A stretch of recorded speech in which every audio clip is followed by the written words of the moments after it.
بسم اللہ الرحمن الرحیم، اللہم صلی علی محمد و آل محمد و بارک وسلم۔ آج 29 شوال المکرم کا دن مبارک ہے۔ اسی نسبت سے میں اس شخصیت کا جس شخصیت کا اسلام ہوتا آج میرے آقا صلی اللہ علیہ وآلہ وسلم کی صحیح حدیث ہے، اس میں کوئی لگی لپٹی والی بات نہیں ہے کہ صحیح حدیث ہے۔ سرکار نے فرمایا کہ میں نے دنیا کے ہر بندے کا حق ادا کر دیا، لیکن میں 2 بندوں کا حق ادا نہیں کیا۔ ایک اپنے چچا جناب عمران المعروف ابو طالب علیہ الصلوۃ والسلام کا، اور دوسرا اپنی زوجہ محترمہ مکرمہ مقدسہ طاہرہ جناب بی بی خدیجہ الکبریٰ سلام اللہ علیہ۔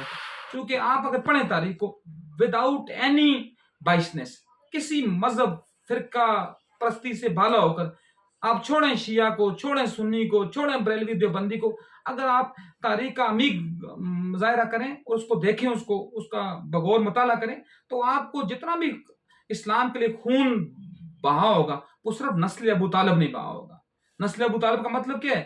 علی آتا ہے، حسن آتا ہے، حسین آتا ہے، زینب آتی ہیں، علی اصغر آتا ہے، علی اکبر آتا ہے، قاسم آتا ہے، حسن مثنیٰ آتا ہے، حسن ثالث آتے ہیں، امام نفس زکیہ آتے ہیں۔ تو کہنے کی بات ہے کہ جتنا کچھ بھی کام کیا گیا، جتنا کچھ بھی اس کے اوپر امپلیمنٹ کیا گیا، جتنا کچھ بھی اس کے اوپر انفورس کیا گیا، وہ سارا کس کے اوپر فورس کیا گیا؟ سارا نسل ابو طالب نے۔ اور پھر اگلی بات، جتنا بھی مال اس کے اوپر لگا، جتنا بھی اس کے اوپر، دیکھیں بی بی خدیجہ سلام میری نسلیں ان کی عظمتوں پر قربان ہونے کے تو وہ بھی قابل نہیں ہیں، ان کی قدموں کی خاک پر قربان ہو۔ تو وہ کیا کہتے ہیں؟ وہ عرب کی سب سے بڑی معتبر اور مالدار ہستی تھی، وداؤٹ اے ڈسکریمنیشن آف میل اور فیمیل۔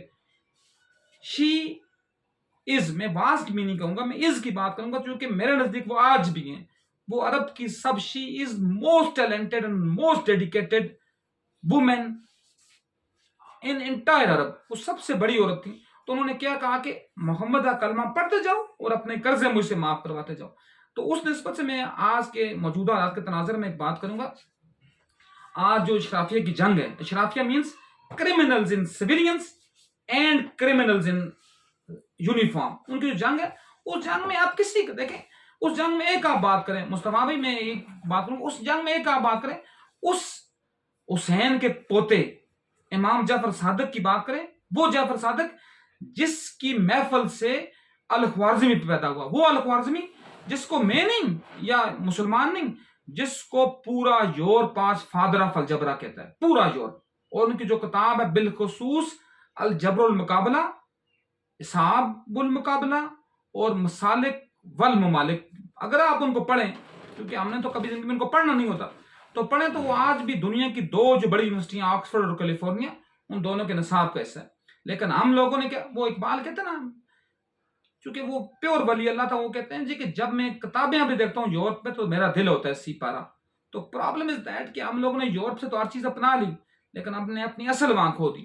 تو امام فرماتے ہیں، جب امام کو، جس وقت امام میرے امام جعفر صادق کا دور امامت تھا، اس دور میں بھی یہی اسی طرح کے تقریباً حالات تھے۔ اس دور میں بھی اشرافیہ کی جنگ اپنے عروج پر تھی۔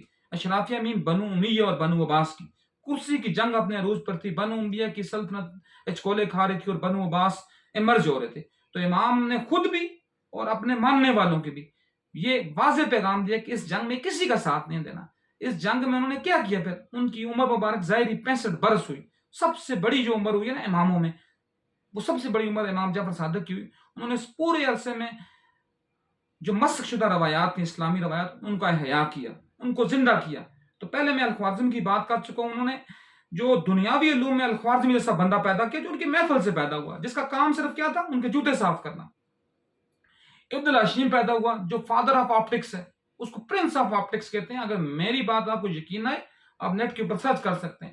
پھر جب احتیاط کی بات کی جائے تو احتیاط میں ابن سینا پیدا ہوا، وہ ابن سینا جس کو یورپ میں میڈیسن کا فاؤنڈر کنسیڈر کیا جاتا ہے۔ مطلب جتنی بھی میڈیسن ہوئی ہیں، جس میں آپ پینسلین جو الیگزینڈر فلیمنگ نے ڈیولپ کی، اس سب کی بیس لائن کے اوپر ابن سینا کا فلسفہ موجود ہے، سب کی بیس لائن کے اوپر ابن سینا کی ان کی تھیوریز موجود ہیں۔